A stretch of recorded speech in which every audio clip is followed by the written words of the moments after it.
Pag-usapan pa natin ang tattoo for a cause ni Nelson kasama si Mobile Journal Yeda Pascual.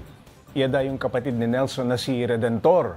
Noong January lang na-diagnose yung sakit niya. Bakit daw sobrang bilis yung paglaki ng bukol?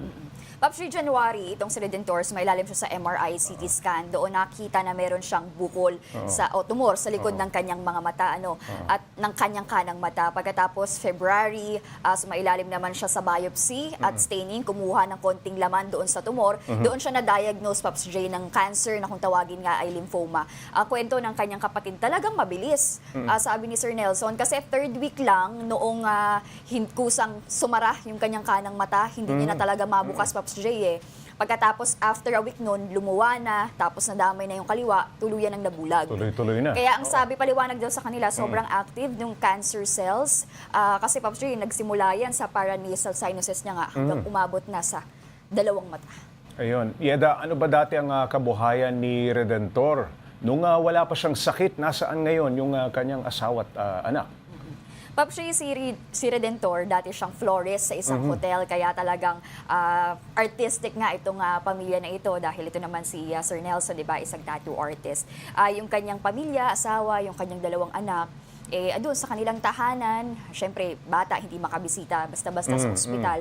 Talagang apektado, Paps J, yung kanilang buhay, lalo na yung dalawang batang babae, laging lapit sa tatay So, laging inahanap, araw-araw daw kung umiyak. Nako, Yeda, kailan sinimula ni Nelson yung kanyang tattoo for a cause?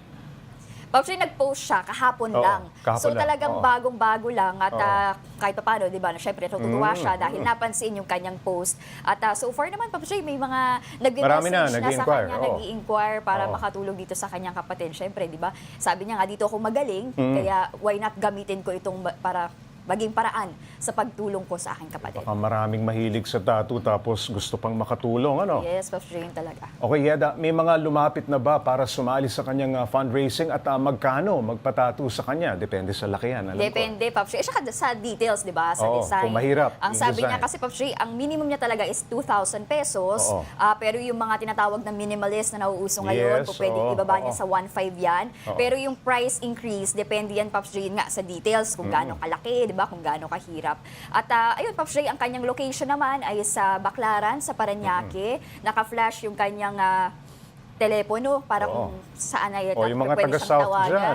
Parañaque pala. Ito pala po, pwede pala siyang magpa-home service. Basta sagot lang ng client yung kanyang pamasahe back and forth. Okay. Yeda, gaano ba kabigat ang gastusin sa pagpapagamot ni Redentor? Paps, yung chemotherapy and radiation kasi, wala pa silang idea kung magkano. Kasi nagre-request pa yung doktor ng PET scan at fish test. Yung fish test, Paps J, 21,000 na yan. Nako. Doon pa lang kasi malalaman, based dun sa result ng mga test na yon, kung magkano o kung anong klaseng chemo yung gagawin kay Redentor. So ngayon, sinailalim siya sa basic chemotherapy para daw hindi na lumaki pa yung tumor. So yun pa lang yun, Paps J. Yeda, kung matapos ang chemotherapy at radiation kay Redentor, pwede na ba siyang maoperahan? Actually, tinapat sila ng mga doktor na itong chemotherapy na ito, sugal to.